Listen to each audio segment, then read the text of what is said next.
ایران کے بادشاہ نے اپنے بیٹے کو پڑھانے کے لیے استاد صاحب کا بندوبست کیا. استاد صاحب کو کہا کہ میرے بچے کو دین پڑھائیے، میں چاہتا ہوں کل اس نے انعام حکومت کو سنبھالنا ہے تو یہ دین سے آگاہ ہو جائے، اس کو کچھ سکھائیے، پڑھائیے. بہت نیک بزرگ بڑے درویش عالم پڑھانے لگے، اسباق مکمل ہو گئے، دین کے اسباق قرآن مجید پڑھایا، احادیث طیبہ کا درس دیا، اصول فقہ سے روشناس کرایا. جب بچے نے مکمل تعلیم حاصل کر لی اور آمین ہو گئی، دستار ہو گئی، فارغ ہو گئے، تو پھر ایک دن استاد صاحب نے کہا بیٹے کل تم نے ضرور آنا ہے، کچھ بات کرنی ہے. شہزادہ گیا ملنے استاد صاحب سے. استاد صاحب نے کنڈی لگا لی، ہاتھ میں درہ پکڑ لیا، مار مار کے پورے وجود کو زخمی کر دیا. کوئی غلطی نہیں، کوئی بات نہیں، مارا. اب بچہ آیا آ کے بادشاہ سلامت سے کہا کہ ابا جی سمجھ نہیں آئی، بڑا مارا استاد. تو سیانے تھے نا بادشاہ، یہاں تو قاری صاحب روز کٹہرے میں کھڑے ہوتے ہیں، مولوی صاحب آپ نے میرے بچے کو کیوں مارا ہے؟ آپ 8,000 کے مولوی ہیں، میرا کئی کروڑ کا بچہ ہے، سویرے بدل لیں گے. خبردار آپ نے بچے کو ہاتھ لگایا، اپنی حیثیت میں رہے معاذ اللہ. جو قومیں استادوں کو کٹہروں میں کھڑا کرتی ہیں وہ ترقی نہیں کر پاتی.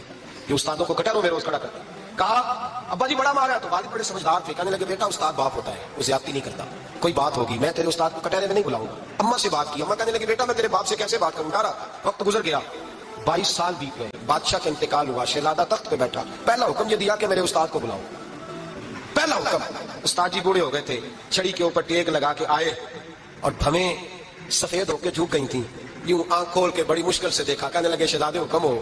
کہا میں شہزادہ نہیں، اب میں بادشاہ بن گیا ہوں. استاد جی 22 سال بیت گئے، آپ نے مارا تھا، پر وہ درد کیونکہ زیادتی کی تھی، میرا قصور کوئی نہیں تھا، تو نہ میری روح سے درد گیا ہے نہ میرے جسم سے گیا ہے، میں بے اختیار تھا، پوچھ نہیں سکتا تھا، آج با اختیار ہوا ہوں. سب سے پہلے پہلا حکم آپ کو دیا، بلایا ہے، بتائے کیوں مارا تھا، کیوں مجھے مارا تھا، میری زیادتی بتائے.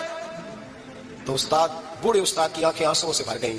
کہنے لگے بیٹے بس آج کے دن کے لیے مارا تھا، یہ جو دن آ گیا نا میری زندگی میں اس لیے مارا تھا، یہ میں چاہتا تھا میری زندگی میں وقت ہے آج کے، بس میری مراد پوری ہو گئی. صاحب کس لیے، مجھے بھی سمجھائے. آپ فرمانے لگے کتنی دیر ہو گئی تجھے مار کھائے ہوئے، کتنا زمانہ بیت گیا. کہنے لگا 22 سال. پر میں زخم بھولے تو نہیں، درد ختم تو نہیں ہوئی. یاد آتا روز خیال آتا تھا. استاد کہنے لگے بھائی تو بے اختیار تھا، پوچھ نہیں سکا، 22 سال تجھے یاد رہا، مجھے پتا تھا تو ایک دن حکمران بنے گا، میں نے تجھے اس لیے مارا تھا کہ بیٹے یاد رکھنا کسی پہ ظلم نہ کرنا. اگر تجھے 22 سال تک یاد رہا ہے تو جس پر تو ظلم کرے گا اسے بھی قیامت تک یاد رہے گا. اور یہ یاد رکھنا تو آج با اختیار ہوا تو تو نے مجھے بلا لیا ہے، قیامت کے دن غریب با اختیار ہو جائیں گے.